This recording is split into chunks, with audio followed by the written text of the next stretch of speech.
강의 시작하도록 하겠습니다. 마지막 6번째 강의, 참된 영성이란 무엇인가?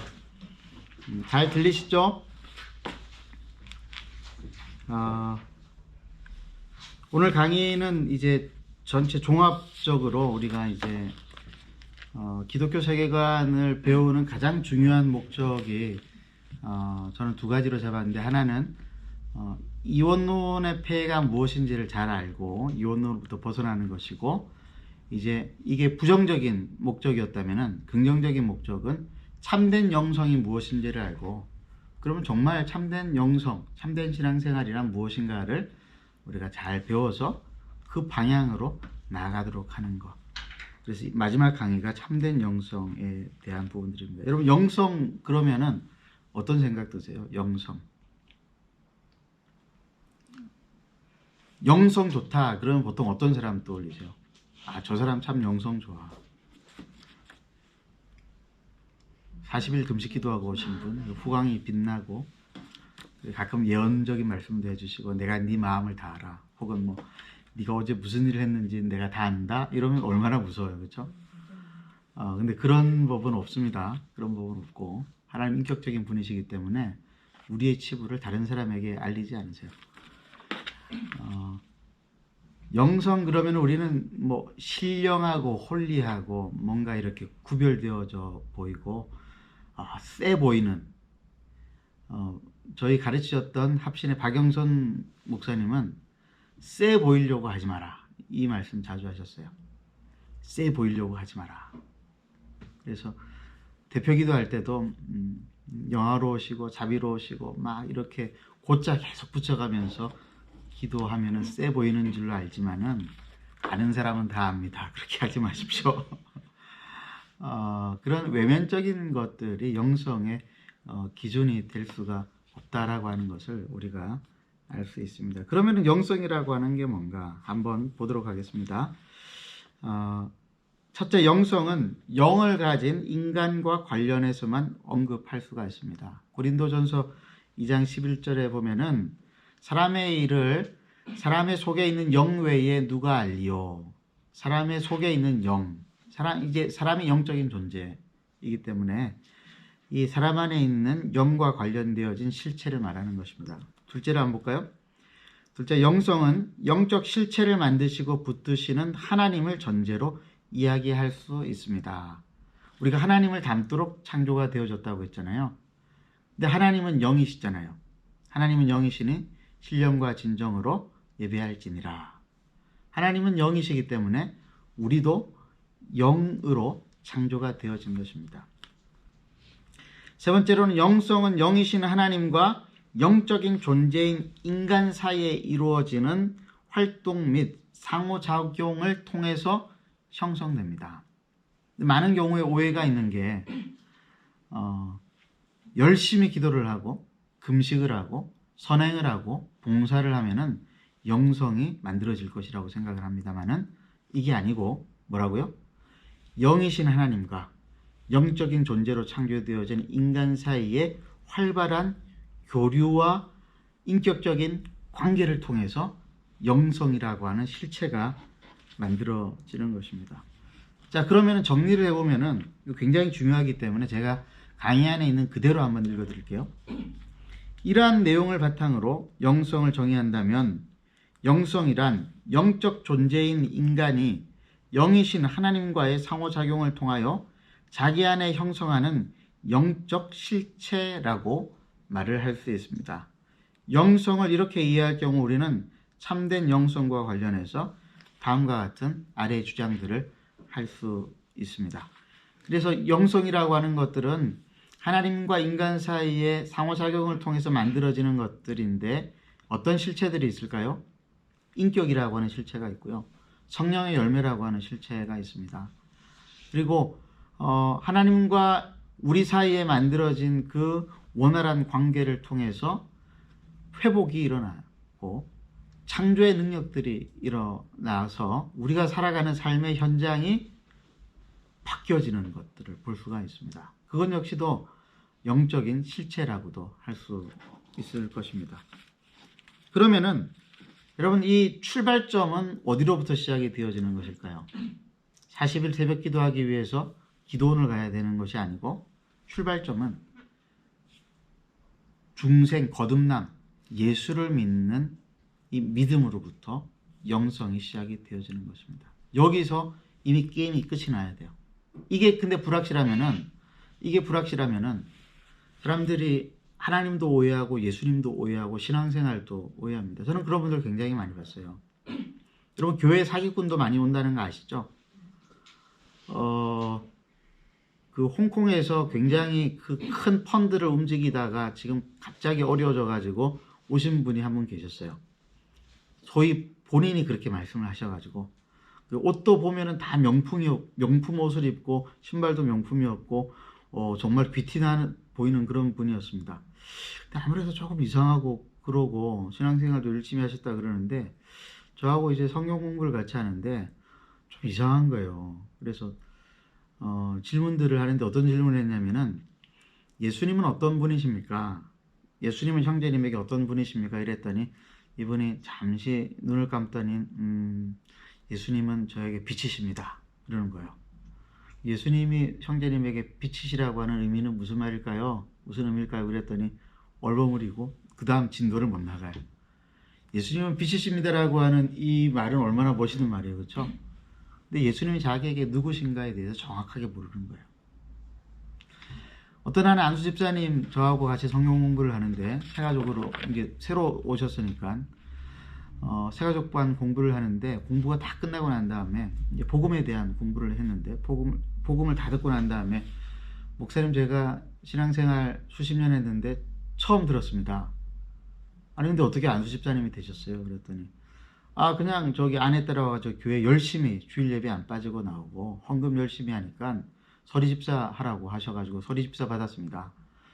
그래서 봉사하라고 그래가지고 시키는 대로 주일학교 봉사도 하고, 그리고 성가대 봉사도 하고, 안내 봉사도 하고, 그러고 또 저기 구제 봉사도 하고 이러다 보니까 사람들이 신앙 좋다고 막 칭찬을 해주고, 그때 이제 투표가 있었는데, 임직자 투표가 있었는데 사람들이 표를 줘서 안수집사가 됐습니다. 참 신비롭고 놀랍습니다. 제가 그랬어요. 장로님도 되겠죠. 네, 그분이 나중에 장로님 되셨어요. 근데 저를 만났을 때는 안수집사 신분이었는데 복음이 무엇인지 제대로 처음 들었다라고 하는 거예요. 신앙생활이 진짜 뭔지를 처음 들었다라고 하는 거예요. 목사님처럼 이야기하는 거를 다른 데서 들어본 적이 없다라고 하는 거예요. 제가 어떻게 이렇게 저렇게 피해 다니기도 어려울 텐데 어떻게 그렇게 피해 다니셨을까 싶을 만큼. 근데 여러분, 한국교회 그런 분들 대단히 많다는 거 아세요? 영성의 기준을 외형적인 걸로 생각을 하는 거예요. 근데 그게 아니라고 했단 말이에요. 영성의 시작은 어떻게 된다고요? 중생으로부터 시작되어져서 하나님과의 원활한 관계, 인격적인 관계를 통해서 우리가 성숙해지는 것을 통해서 영성의 질이 만들어진다라고 하는 것입니다. 여러분, 요한복음 3장 5절 7절 말씀에 예수님께서 하신 말씀이 있습니다. 진실로 진실로 내게 이르노니 사람이 물과 성령으로 나지 아니하면 하나님 나라에 들어갈 수 없느니라. 내가 내게 거듭나야 하겠다는 말을 기이 여기지 말라. 누구한테 한 말이죠? 예수님이 밤중에 찾아왔었던 나이 많고 관원이었고 그리고 높은 그 랍비라고 하는 명예를 가졌던 니고데모에게 하신 말씀이에요. 니고데모가 유대인들의 엄청난 권위를 가진 랍비였지만은 그는 거듭나야 된다는 말이 무슨 말인지를 몰랐습니다. 하나님과의 관계에서 새롭게 태어나야 된다라고 하는 말을 깨닫지를 못했습니다. 그래서 그는 영성이 제로였어요. 디도서 3장 5절 말씀에 우리를 구원하시되 우리의 행한 바 의로운 행위로 말미암지 아니하고 뭘로? 오직 그의 긍휼하심을 쫓아 중생의 씻음과 성령의 새롭게 하심으로 하셨나니. 우리의 신앙이라고 하는 것은 우리의 의로운 행위가 아닌, 외향적인 종교적인 모습이 아닌 중생의 거듭남, 씻음과 성령의 새롭게 하심. 그래서 참된 영성의 목표는 뭐냐면은 성숙이에요. 하나님의 형상으로서 하나님의 자녀답게 살아가는 삶의 성숙, 인격의 성숙. 도덕주의자, 윤리주의가 된다는 말이야. 윤리주의자가 되어야 한다라고 하는 것이 아니라 우리의 인격이 성숙해서 어떠한 사람이라도, 어떠한 죄인이라도, 부자든지 가난한 자든지, 배운 자든지 못 배운 자든지 간에 어떠한 사람에게든지 우리가 그리스도의 복음과 사랑을 소개할 수 있고 그들을 사랑과 섬김으로 섬길 수 있는 그런 사람이 되는 것. 조급하지 아니하고 정죄하지 아니하고 판단하지 아니하고 오래 참을 줄 알고 기다려줄 줄 아는 그런 성숙. 여러분, 그래서 성숙한 사람과 소위 말해서 신앙 좋다라고 하는 사람의 이 갭이 얼마나 큰지 몰라요. 정말 참된 영성을 소유한 사람은 어떤 사람인가? 성숙한 사람입니다. 눈에 잘 안 띕니다. 타이틀이 없을지도 몰라요. 그럼 성자보다도 더 위대한 사람이 있어요. 어떤 사람인지 아세요? 성자를 순교한 사람들 성자라고 그러죠. 믿음 때문에 순교하신 분들. 근데 성자보다 더 위에가 있어요. 뭐 위라는 표현이 조금 그래서 그렇지만은 은자 들어보셨어요? 혹시 이 안에 은자라는 이름 가지고 계신 분 있는지 모르겠는데 은자는 무슨 뜻일까요? 은둔자, 숨어있는 사람, 자기를 드러내지 않고 하나님 앞에 높은 영성을 소유하고 있지만 그것을 절대로 드러내지 아니하고 조용히 기도하고 조용히 뒤에서 섬기고 조용히 참아주고 조용히 기다려주는, 큰 소리 치는 법이 없고, 물론 악한 것들을 볼 때는 화를 예수님처럼 화도 내지만은 그러나 웬만한 것들은 기다려주고 참아주고 언제까지 기다릴 겁니까? 저 사람 변화될 때까지. 이게 성숙이에요. 이게 은자들의 특징입니다. 근데 자기를 좀 드러내기 좋아하시는 분들이 많잖아요. 교회 안에도 워낙 많은 분들이 교회 안에 있으니까 우리 안에도 그런 마음이 있지 않습니까? 섬기고 또 봉사하고 그러면 목사님이 나를 좀 알아줬으면 좋겠다. 또 장로님들이 나를 알아줬으면 좋겠다. 뭐 이런 마음들이 우리 안에도 들 때가 있단 말이죠. 근데 그것들을 다 뛰어넘는 하나님만 나를 알아주시면 돼 라고 생각하는 마음을 가지고 살아가는 그 성숙까지 이르는 것이 우리의 영성의 목표예요. 방언을 많이 하고, 제 친구 고등학교 때 방언 받았다고 저한테 와가지고 내가 방언을 터뜨려 줄게, 머리 숙여봐, 괜찮아 그런 거 아니란 말이에요. 그런 거 아니란 말이에요. 자, 그래서 뒷부분에 나오지만은 에베소서 4장 13절을 여러분 찾아보세요. 에베소서 4장 13절 찾으셨으면은 제가 한번 읽어보도록 하겠습니다. 하나님의 아들을 믿는 것과 아는 일에 하나가 되어 온전한 사람을 이루어 그리스도의 장성한 분량에 충만한 데까지 이르리니, 그리스도의 장성한 분량까지 이르는 것, 이게 우리의 영성의 목표입니다. 그래서 하나님의 형상으로서 하나님의 자녀답게 성숙해지는, 어디까지? 그 기준이 예수님의 수준까지 올라가는 거죠. 세 번째, 참된 영성의 형성은 성령님께서 우리에게 주신 것들을 올바로 활용할 때 이루어집니다. 그래서 사람의 경험을 통해서, 체험을 통해서, 신비한 체험을 통해서 영성이 형성되는 거 아닙니다. 기적과 같은 병나음의 체험을 혹시 가진 분들 계세요? 저도 있습니다. 죽었던 세포가 완전히 사라졌대요. 과정 다 생략하고. 의사 선생님께 물어봤어요. 이런 일이 어떻게 일어날 수 있습니까? 없대요. 그래서 제가 물었어요. 선생님은 제가 이 병이 왜 생겼는지도 모른다고 말씀하셨고, 병이 깨끗이 다 사라졌는데 그 원인도 모른다고 하시는데 어떻게 의사가 되셨습니까? 저하고 그 의사 선생님은 나이가 같아가지고 좀 친해져가지고 자기도 모르겠대요. 제가 그 기적과 같은 경험들을 통해서 영성이 확 업그레이드 되어졌을까요? 아니에요. 하나님은 당연하신 것이지. 하나님한테는 이 일은 당연하신 것이지. 근데 그것을 나한테 베풀어 주신 은혜가, 그리고 섭리는 무엇일까?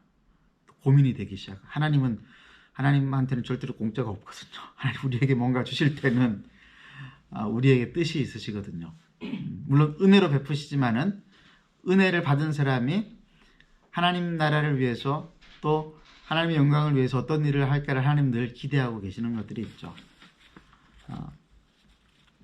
그래서 하나님 우리에게 주신 것들이 많이 있습니다. 첫 번째는 우리가 신령한 집이 되도록 하셨습니다. 그게 무슨 말이냐면은 베드로전서 2장 5절에 너희도 산돌같이 신령한 집으로 세워지고 예수 그리스도로 말미암아 하나님이 기쁘시게 받으실 신령한 제사를 드릴 거룩한 제사장이 될지니라. 신령한 집이 된다는 말은 이게 좀 추상적인 말인데, 신령한 집 무슨 말이죠?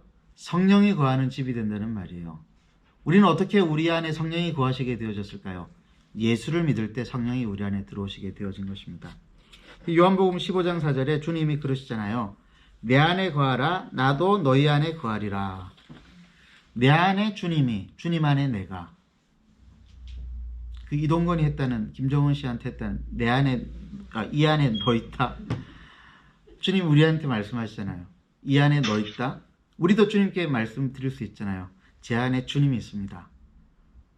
성령께서 우리 안에 거하시기 때문에 하나님을 아버지라고 부르고 우리는 신령한 집이 되었습니다. 우리를 이렇게 구별하신 이유가 뭔가? 성숙을 위해서 이것을 허락하신 것입니다. 그래서 우리 안에 그런 그 성령이 계시기 때문에 보통 사람들이 이제 양심이 찔린다 그러는데, 그게 이제 성경적으로 이야기하면은 성령께서 찌르신다 이런 말이에요. 그렇잖아요. 뭔가 이렇게 좀 부적절한 생각이 들거나 혹은 유혹이 찾아올 때, 제가 어느 호텔에 갔다가 그 결혼식 갔다가 봉투를 하나 주었는데 신세계 백화점 상품권이 30만 원이 들어있어요. 주위를 둘러봤어요. CCTV가 있나 없나? 제가 바로 가지고 갔습니다. 바로 가지고 가서 누가 잃어버린 것 같은데 전달하라고. 오늘 잠시 낮에 그 호텔 잠시 들렀다가 왔거든요. 그때 내가 그 분실물 갖다 준 그분은 전달했을까? 뭐 이런 아쉬움이 있는 거예요. 그럴 때 성령이 우리를 찌르시죠. 주저주저하고 있을 때 성령이 우리를 찌르시죠. 우리가 신령한 집이라고 하는 증거입니다. 우리를 성령의 집으로 세우시고 우리로 영적 성숙을 향하여 나아가게 하십니다.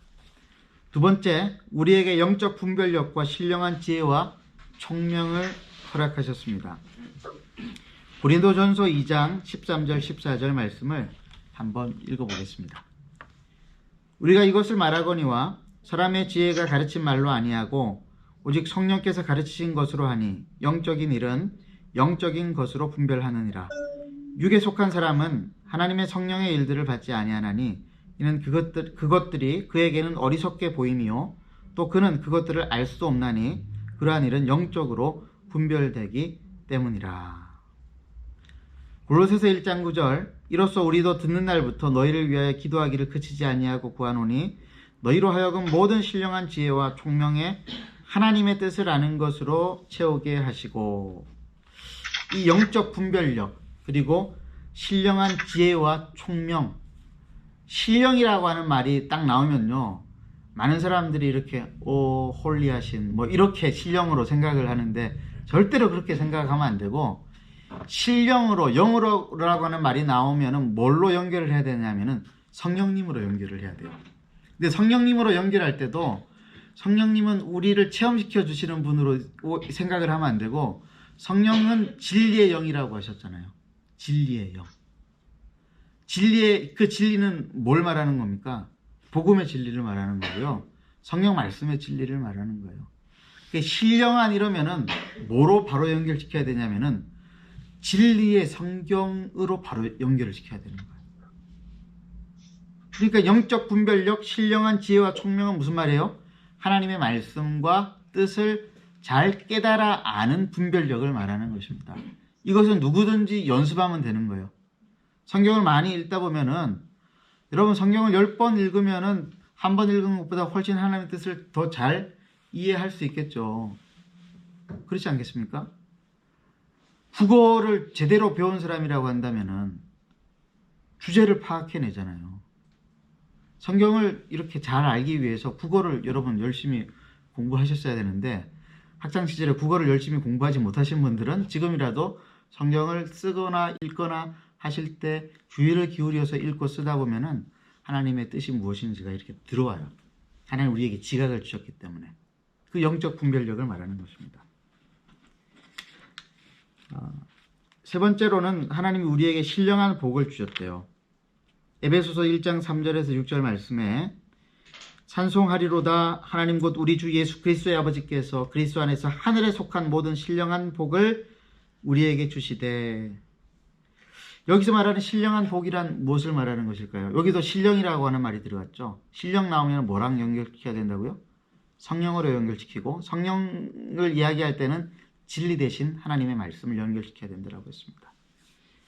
진리를 깨달아 알 수 있는 말씀을 그 복을 우리에게 주셨고, 그 외에 이 신령한 복이라고 하는 그 범주는 굉장히 넓지만은 하나님이 우리에게 주신 모든 선한 것들을 다 통칭하는 거라고 봐도 무방합니다. 네 번째로 우리에게 각양 다양한 영적인 은사를 나누어 주셨습니다. 요거는 구체적으로 사도 바울이 고린도 교회나 에베소 교회 교인들에게, 성도들에게 하신 말씀이 있습니다. 에베소서 4장 7절에서 14절을 보면은 각 사람에게 그리스도의 선물의 분량대로 은혜를 주셨다라고 하시면서 선지자, 복음 전하는 자, 목사, 교사 이런 은사들을 주셨어요. 달란트를 주셨습니다.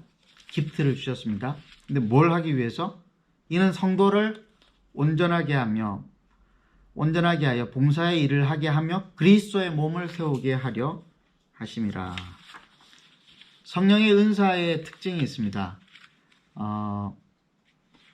나를 통해서 교회가 온전하게 세워지고 내 주변에 있는 사람들이 온전하게 세워지는 데에 쓰이게끔 주신 것이죠. 그래서 우리가 잘하는 것들은 우리 자신만을 위해서 써야 되는 것이 아니라 우리 주변에 있는 사람들을 위해서 써야 하는 것들입니다. 그래서 아까 우리가 읽었던 말씀 에베소서 4장 13절에 우리가 다 하나님의 아들을 믿는 것과 아는 일에 하나가 되어, 이게 굉장히 중요해요. 믿는 것과 아는 일에 하나가 된다. 믿는 바와 아는 바가 하나가 되면 어떻게 되겠어요? 우리의 삶이 이론론이 되는 거예요. 이원론을 벗어나서 영과 속으로 나누지 않고 세상을 다 이렇게 나눠버리는 게 아니라 통합해서 보게 되는데, 어떻게 통합하느냐? 모든 만물은 골로새서 1장 20절 말씀에 그리스도와 화목하게 되게 하기 위해서, 예수님의 십자가의 보혈의 공로로 우리가 죄사함을 받고 하나님의 자녀가 된 것처럼 모든 세계 만물이, 피조세계가 하나님과 다시 연합하게 되어질 수 있게 하기 위해서 우리에게 은사를 주셔서 우리가 세상을 다스리도록 하게 하시는 것이죠. 이게 굉장히 중요한 기독교 세계관의 틀입니다. 그래서 왕의 복음이라고 하는 책을 제가 읽어보라고 한 이유는 제가 했던 말들을 너무 일목요연하게 잘 요약을 했어요. 그래서 그 책을 한번 읽어보시는 게 제 강의 10번 듣는 것보다 훨씬 낫기 때문에 독후감을 꼭 써서 제출해 주시기를 부탁을 드리겠습니다. 어려우시겠지만은. 다섯 번째로 우리로 하여금 신령한 제사를 드리도록 해 주셨습니다. 여기도 신령한이라는 말이 나와요. 신령한은 뭐로 연결시킨다? 성령으로 연결시키고, 성령은 진리의 말씀. 신령한 제사라는 말은 무슨 말이에요? 진리를 따라서 하나님께 나아가는 것을 말하는 것입니다. 예수님께서 수가성의 여인에게 하신 말씀이잖아요. 그 수가성의 여인은 어떤 사람이었습니까? 도덕적으로 문제가 있는 사람이었죠. 남편이 5이나 있었지만은, 그리고 6번째 있는 지금 남편도 네 남편이 아니다. 부끄러운 여인이었죠. 근데 또 이 여인에게는 어떤 열등감이 있었죠? 종교적인 열등감이 있었죠. 사마리아 사람이었습니다. 당신네들 유대인들은 예루살렘에서만 예배해야 된다고 하던데, 우리는 지금 이 사마리아 이 이 성전에서 예배를 드리고 있는데 어떻게 해야 됩니까? 예수님께서 하신 말씀이 뭐였어요? 이것도 아니고 저것도 아니고 너희가 신령과 진정으로 예배 드릴 때가 오나니. 이때 신령과 진정. 이때 신령은 뭘 말하는 것이겠어요? 성령 하나님. 여기서 진정은 진리를 말하는 거예요. 많은 분들이 오해를 해가지고 진정 그러니까 무슨 말이에요? 마음을 다해가지고 막 써가지고 막 이렇게 그게 아니고 진리예요. 진리. 트루스. 신령은 뭐라고요? 성령 하나님. 진리는 진리 대신 예수 그리스도. 예배는 뭐냐? 우리가 성령 하나님을 통해서 예수 그리스도께서 진리시고 구원자라고 하는 사실을 믿음으로 받아들임으로 우리가 죄의 용서함을 받고 하나님의 자녀가 되었음을 믿고 당당하게 하나님께로 나아가는 것이 이게 예배라고 하는 거예요. 이 예배를 예루살렘 성전에서만 드릴 필요가 없는 거예요. 지금도 사마리아 사람들은 사마리아 그 산 위에 성전을 지어놓고 예배를 드려요. 그리고 6월절 되면은 6월절 제사를 똑같이 드립니다. 제가 2번을 가봤었어요. 사마리아도 가보고 그리고 또 수가성을 또 가보고 그리고 그 우물이 어디에 있는지 또 가보고 그게 야곱의 우물이잖아요. 근데 그 사마리아 사람들이 지금 몇백 명 안 남아 있는데 이스라엘에 지금도 자기네들이 지은 성전에서 오실 메시아를 기대하면서 아직도 제사를 드리고 희생 번제를 드리고 그러고 있더라고. 유대인들은 유대인대로 메시아가 오신 게 아니잖아요. 그러니까 유대인들은 율법을 따라 가지고 예배를 드리는데 율법이 얼마나 그게 성가신지요. 주일이 아니죠. 안식일 토요일에 움직이면 안 되잖아요. 일정 거리를 움직이면 안 되고 안식일에 엘리베이터 전기를 사용하는 것도 이게 율법을 범하는 것이다 그래가지고 희한한 엘리베이터를 만들었는데 안식일에 이 버튼을 누르지만은 전기가 어떤 메커니즘인지 모르겠지만은 그게 안식일 전날에 이미 전기가 다 운행이 되도록 하는 그래가지고 철저하게 율법을 따라서 하나님을 섬기겠다라고 하는 사람들이 지금 유대인들이거든요. 기가 막혀요. 그리고 자기들은 안식일에 이렇게 움직이면 안 되니까 지나가는 이방인들이 이렇게 불러가지고 이렇게 좀 눌러달라고 그러고 그렇게 해서 하나님을 섬기는 형식주의, 종교 형식주의가 아니라 하나님과의 관계 속에서 예수님을 본받아 살아가는 성숙의 삶이 영성의 목표라고 이야기하지 않았습니까? 그래서 정말로 참된 제사를 우리로 드리게 하는데 예배 가운데에서 많은 분들이 이제 예배에 나오실 때에 설교 들으러 오신다는 분들도 꽤나 있으신 것 같고 기도하러 온다는 분들도 있으신 것 같고 근데 예배의 핵심이 뭔지 아세요 여러분? 예배의 핵심은 영이신 하나님을 만나는 거예요. 이 영적인 만남, 이 만남이 예배 속에서 있어야 되는 거예요. 말씀으로 부닥쳐 만나든지 찬송 중에 부닥쳐 만나든지 기도 가운데 부닥쳐 만나든지 여러분 하나님께서 예배 중에 우리를 만나주시는 그 만남 이게 신령한 제사 참된 예배를 말하는 거예요. 목사님, 예. 왜 보통 대표 기도 이렇게 하시는 분들은 네. 신령과 진정으로 예배드리고서 이렇게 네. 문구적으로 이렇게 쓰시는 분들도 계시잖아요. 네, 네, 근데 네. 이 말뜻을 이렇게 알면 네. 정말 그 말뜻에 좀 예, 헬라어 원문을 찾아보시면은 맞아요. 성령과 스피릿 그 푸뉴마가 나오고 알레세이아 진리가 나와요. 그렇게 쓰시는 분들이 이렇게 느껴요. 네, 네, 네, 근데 네. 문구적으로 아니면 형식적으로 쓰는 분들이 이렇게 있는 것 같아요. 네, 그렇죠. 맞습니다. 네, 네, 네. 네, 네. 예. 지금 질문이 들어온 게 뭐였냐면은 신령과 진정으로 예배 드린다라고 하는 것의 정확한 의미를 알고 예배를 드리는 것이 중요하다라고 하는 것을 질문해 오셨고 함께 나누고 있는 중입니다.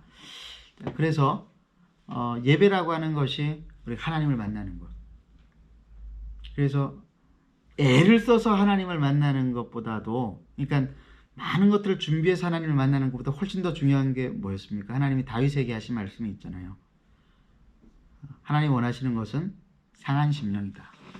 정직하게 우리의 죄인됨을 인정하고 우리의 연약함을 인정하고 하나님 나를 만나 주십시오라고 간절히 나아가는 것. 그 간절함은 어떤 행위와는 상관없는 거예요. 우리의 진심이 하나님을 향하여 간절함으로 열려 있는데 이 간절함이 나의 어떠한 방법이 아닌 성령님의 도우심을 받아가지고 예수님이 누구신가를 진리를 깨달아서 하나님 앞에 담대한 믿음을 가지고 하나님께로 나아가는 것. 이것이 중요하다라고 하는 것이죠.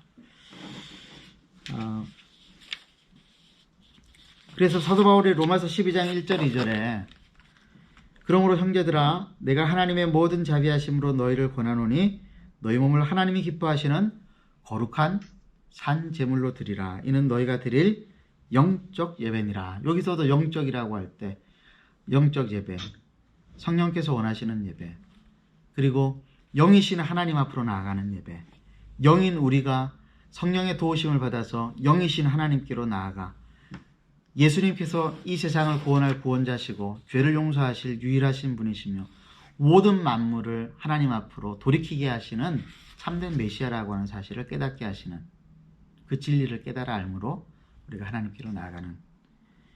그래서 이 속에 우리의 일상이 다 포함이 되는 거예요. 설거지하는 것도 영적인 예배가 되는 것이죠. 내가 설거지함으로 다른 사람을 섬긴다라고 할 때 그 섬김의 근원이 예수님이시잖아요. 나는 예수님을 본받아서 설거지로 내 이웃들을 섬깁니다. 내 가족들을 섬깁니다. 하나님 영광 받아 주십시오. 그게 영적 예배예요. 어떤 분들은 주일날 예배를 반드시 그것도 본교에서만 드려야 됩니다라고 하는, 사실 목사님들이 그렇게 말씀들을 많이 하시는데 죄송합니다만은 성경적이지 않습니다. 예배라고 하는 것은 하나님과의 만남이라고 하는 것들을, 이 본질을 놓치면 안 되는 것이에요. 물론 이제 본교에 충성스럽게 봉사하시는 것이 참 중요합니다라고 하는 권면의 차원으로 하시면 좋겠지만은 본교에 빠지시면은 저주받습니다. 그러면은 그 목사님이 저주받습니다. 죄송하지만은. 그리고 어떤 분들은 그래서 고민하시는 분들이 많아요. 목사님, 그 주의를 지키고 싶은데 제 직업이 소방수입니다. 제 직업이 호텔리어입니다. 호텔리어들 주일에 예배 드리기 참 어렵습니다. 제가 그래요. 호텔에서 예배 드리세요. 호텔에서 예배 드리십시오. 소방수면은 갑자기 비상이 걸려가지고 불 끄러 가야 되는데 어떻게 예배에 나오시겠어요? 현장에서 예배 드리십시오. 이게 예수님이 하신 말씀이에요. 이것도 아니고 저것도 아니고 신령과 진정으로 예배 드릴 때가 지금 우리가 살고 있는 성령 시대. 이게 신령한 제사입니다. 그리고 우리의 직장에서도 가정에서도 얼마든지 우리는 우리의 삶을 통해서 하나님을 예배할 수 있고 우리 이웃들을 섬김으로 예배할 수 있습니다. 자, 네 번째, 참된 영성의 표정은 그래서 성취가 아니라 사랑이에요. 참된 영성의 표징은 내가 성경 100독 그리고 40일 금식 기도 몇 번 했다, 그리고 내가 봉사를 지금 얼만큼 이 정도 했다, 이런 수량으로 측정될 수 있는 게 아니라 사랑으로 나타나는 것입니다. 믿음과 소망과 사랑은 영원히 갈 것인데 그 중에 제일은 사랑이라고 하신 말씀은 바로 그 말씀인 것이죠. 예수님 때문에 내가 하나님을 사랑하고 이웃을 사랑하는 그 사랑 속에 영성에 우리의 기준이 담겨져 있는 것입니다. 그래서 고린도 교회에 사실 이 성령의 은사와 관련해 가지고 열등감에 빠졌던 사람들이 많았습니다. 근데 고린도 교회, 2000년 전에 고린도 교회만이 아니라 오늘 한국 교회와 전 세계 교회 가운데 그런 분들 참 많이 있습니다. 저는 우리 한국 교회만 이렇게 좀 뭐라 그럴까요? 장로님들하고 목사님들 갈등이 있고 또 성도들끼리도 이렇게 좀 이렇게 나누어져 가지고 뭐 이런 줄 알았는데, 제가 안식년 때 싱가포르에 잠시 좀 있었는데 싱가포르 교회를 좀 출석을 하다 보니까 싱가포르 교회에 그 출석하는 성도님들도 참 많이 힘들고, 그리고 선교사님들도 힘들고, 목사님들도 힘들고, 다 힘들더라고요. 사랑이 없이 자꾸 외형적인 것들, 종교적인 형식 속에서 하나님의 어떠한 그 뜻을 찾으려고 하다 보니까 본질은 놓치고 사랑은 놓치고 자꾸 비본질적인 것들 속에서 분쟁이 일어나고 다툼이 일어나게 되는 것이죠. 그래서 고린도전서 13장 사랑장이라고 하는 이 13장은 성령의 은사 활용 문제와 관련하여서 주어졌다라고 하는 사실 우리가 잊지 말아야 되겠습니다. 사랑의 특성으로 제시된 구절들은 성령의 은사를 활용하고자 할 때 반드시 고려해야 할 특성으로 가득 채워져 있습니다. 따라서 우리는 참된 영성의 표징을 성령의 은사가 아니라 성령의 열매인 사랑에서 찾아야 합니다. 우리에게 은사가 많든 적든 사랑으로 하면 그것을 통해 참된 영성이 구체적으로 나타나는 것입니다. 반대로 우리에게 은사가 많든 적든 사랑 없이 은사를 활용하면 이는 우리가 아직도 육체에 속한 자요 영적 어린아이임을 나타내는 것입니다. 얼마 전에 순복음교회 조영기 목사님 돌아가셨습니다. 저도 참 존경하는 부분이 있는 많은 목사님인데, 그런데 한국 교회의 성도들이 조영기 목사님에게 제일 바랬던 것, 그리고 제일 이렇게 높이 사주었던 것은 무엇이었냐면 은사였어요. 병 고치는 은사, 암도 고치시고.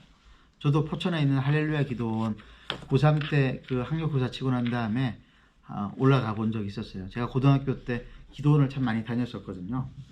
그래서 포천에 할렐루야 기도원이 있다더라. 그리고 수도권으로 한번 진출해 보고자 올라갔는데, 그 포천 할렐루야 기도원의 그 원장님 성함이 지금은 기억이 안 나는데, 제 눈앞에서 암 환자라고 이렇게 안차를 하면서 암을 끄집어내는 장면을 제가 봤어요. 멀리서.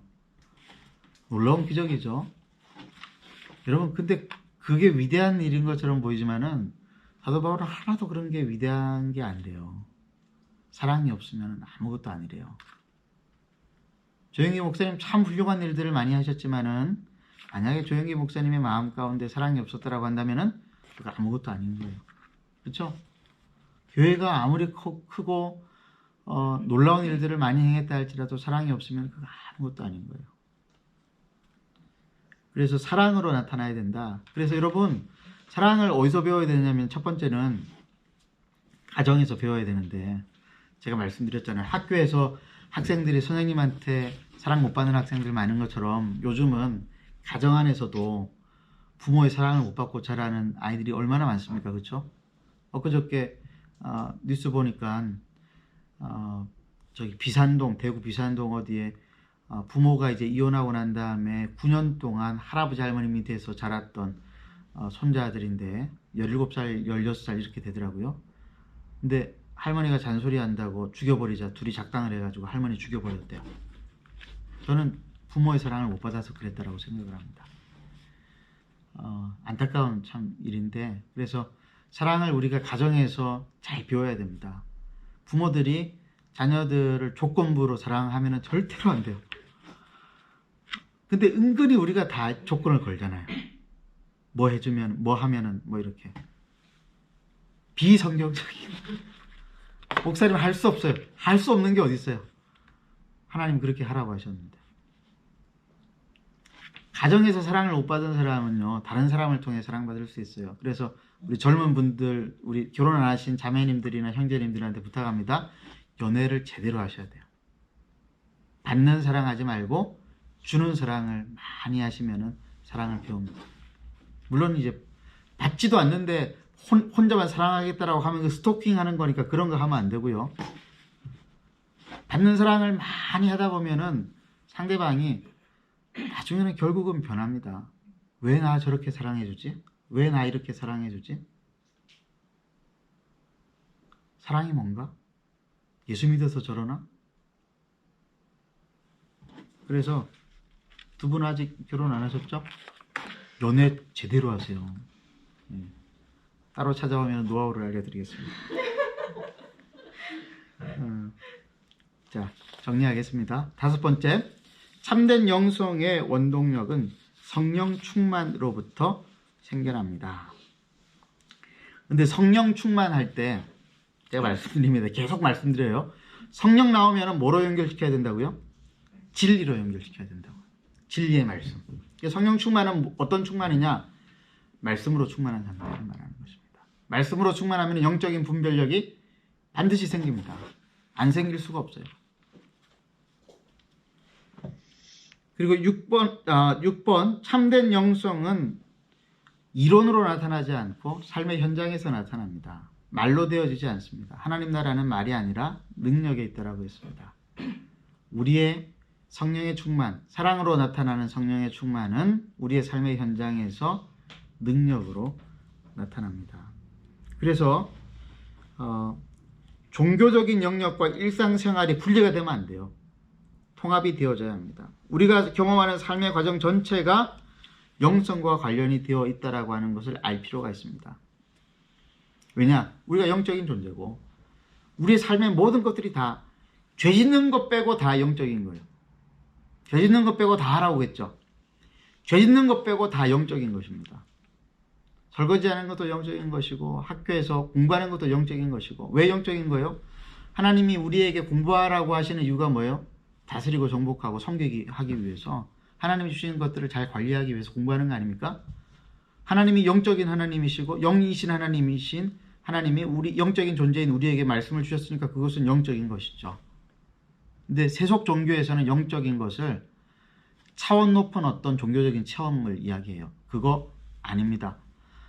무속신앙에 찌들린 사람들, 그리스도인들이 하는 말들 중에서 이런 분들이 있어요. 여기는 영적인 분위기가 달라. 어디를 가면은 영적 기운이 세대요. 그거는 무당한테 배운 거예요. 성경이 이야기하는 게 아니에요. 그런 게 어디 있어요. 또 어떤 분들은 그런 어떤 영적인 힘을 받기 위해서 위대한 분들 옆에 가가지고 안수받아야 돼. 저한테 안수해 주겠다고 하시는 분이 한 분 계셨어요. 고등학교 때. 어쩌지 그까지 갔어요. 근데 도무지 이건 아닌 것 같아가지고 성령이 저를 찌르셔가지고 저 앞에 있는 사람은 줄 서가지고 이제 기다리다가 순서가 돼가지고 안수받았는데 저는 그분 바로 뒤에 있었거든요. 그분 안수기도 받을 때 저는 몰래 도망쳐서 집으로 와버렸어요. 믿음의 기도를 폄하하는 것을 이야기하는 게 아닙니다. 특정한 사람에게 영적인 권세가 있어가지고 그 사람으로부터 영적인 기운을 받아야 되겠다. 소위 말해서 신사도 운동에서 이야기하는 임파테이션 받아라 그러면 받아지는 게 아니란 말이에요. 어떤 분 기도빨이 세서 그런 말 하시는 분. 예, 기도빨이 세다. 비성경적인 말입니다. 이 말은 여기서 나왔어요. 의인의 기도는 역사하는 바가 크다. 예. 우리는 다 의인인데 기도빨이 약한 의인도 있습니까? 우리는 다 의인인데 예수 그리스도의 보혈의 공로로 죄사함을 받고 하나님 앞에 깨끗한 의인인데 다 기도빨이 세신 분들이에요. 특정인에게 기도빨이 세다 오해하지 마시기를 바랍니다. 마지막으로 마지막이 다 됐군요. 예. 갈라디아서 5장 16, 18, 25절 보시면은 행하라 인도하신다 행할지다라고 하는 말이 나옵니다. 행하다라고 하는 말은 인도함을 받다라는 말이고 마지막에 행하다라고 하는 말은 규칙에 맞추어 걷다라고 하는 말입니다. 가운데 인도함을 받다라고 하는 말은 행진하다라고 하는 말입니다. 이게 무슨 말이냐면은 우리의 삶의 현장에서 하나님의 규칙, 진리의 말씀이신 성령께서 가르쳐 주신 복음의 원리와 가치들을 쫓아서 우리의 삶에서 살아내야 됩니다. 살아냄으로 우리의 성숙이 이루어집니다. 살아낼 때의 실패가 많을까요? 적을까요? 무지하게 실패합니다. 땅콩장수 이야기해 드렸잖아요. 정직하게 살면 실패합니다. 근데 계속 실패할까요? 하나님께서 성공으로 인도하실 때는 없을까요? 근데 우리는 한 번 실패를 두려워해가지고 수능에 한 번 떨어지면 세상 끝나는 줄로 생각을 하잖아요. 그렇지 않아요? 취직 한 번 실패하면 세상 끝난다고 생각하지 않아요? 여러분 그럴 필요 없어요. 실패를 통해서 인간은 연단되고 훈련받는 거예요. 그거는 교회 밖을 벗어난 일반 세상에서도 적용되는 거예요. 미국에 가면은 실패 박물관이 있대요. 코카콜라인데 흰색 코카콜라 이런 실패한 그 작품들만 실패한 물건들만 다 모아놓은 데래요. 실패를 통해서 성숙하는 것이잖아요. 그래서 우리가 영성의 최종 목적지 예수 그리스도의 장성한 분량에 이르는 그곳까지 이르기까지 끊임없이 실패를 하게 되어질 것입니다. 제가 예언입니다. 여러분 계속 실패할 거예요. 근데 실패를 통해서 성령께서 깨닫게 하시고 우리의 약점들을 보완시킬 것이고 반드시 성령 안에서 여러분들을 성공시켜 주셔서 여러분의 인생을 통해서 하나님께서 영광을 받으실 것을 분명하게 믿습니다. 예. 마지막 강의니까 제 시간에 딱 끝내야 되잖아요. 10시 20분입니다. 질문 받을 시간은 없는데 개인적으로 질문해 오시면은 개인적으로 답해 드리도록 하겠습니다. 오늘 이까지 하도록 하겠습니다. 감사합니다. 네.